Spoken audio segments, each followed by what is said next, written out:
On the 30th of October 2020, one of the most eclectic and well-respected producers in the experimental electronic music field, Oneohtrix Never released his latest of several full-length albums in his discography, Magic Oneohtrix Never, or his Magic self-titled album, I don't know what to call it. I've been a bit of an okay fan of Oneohtrix Never. I've never listened to every record of his because I'm not that much of an ambient sort of listener, as far as I'm aware, but I have listened to a few of his biggest records to date: Replica, R+7, Garden of Delete. I'm probably the biggest fan of Garden of Delete that you'll ever meet. I love that album so much. It's one of my favorites of all time. And it's a great album to listen to get a good idea of what kind of electronic music I like. Harsh, weird, quirky sounds, layered and warped into some twisted album. I love it so much. Now, I was a little bit concerned about where Oneohtrix Never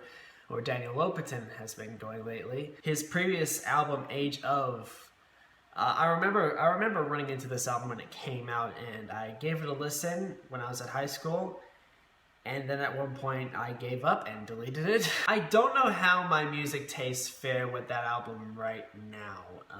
I imagine it'll be different. I imagine it'll go warmer on it, but I guess I just didn't really like his psychedelic art pop sort of direction that he was leaning more towards, and unfortunately he was leaning even harder towards that on this newest album. That's not to say this thing is nearly as bad as Age of. I don't even know if I'd call Age of bad either, but there's definitely a lot more memorable moments on this album than there was last time. I don't think I like it much more than that though. I just don't get this direction. I love some of his harsher and more eclectic stylings on Garden of Delete. I love his plunderphonics on Replica and his Chuck Person's Echo Jams project. That album was the first Vaporwave album, and it is one of the most monumental pieces of work I have ever seen in electronic music. And as far as I can tell, not a lot of that is present on this album. You do get a few Vaporwave stylings, you do get a few plunderphonics references to his previous work and all of that.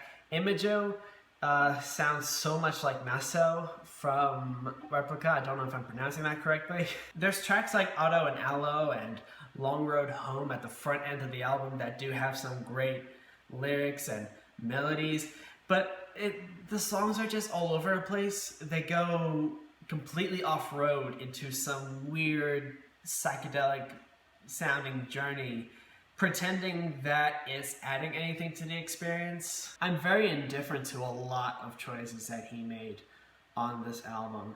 I think my favorite track when I first heard it was The Weather Channel, but that's mostly because that song started sounding like Wii music. But then it just kind of stopped sounding like that and instead just went in this cloud rap direction that I don't care all that much for. There are plenty of textures on this album that I just find unpleasant. There are so many ideas that just go nowhere. Nothing's really fully fleshed out for me. It's very eclectic, but not for the right reasons. I don't know. I like to think that this is him kind of trying to find his footing and all that sort of stuff, just trying to find a good sound and style for him.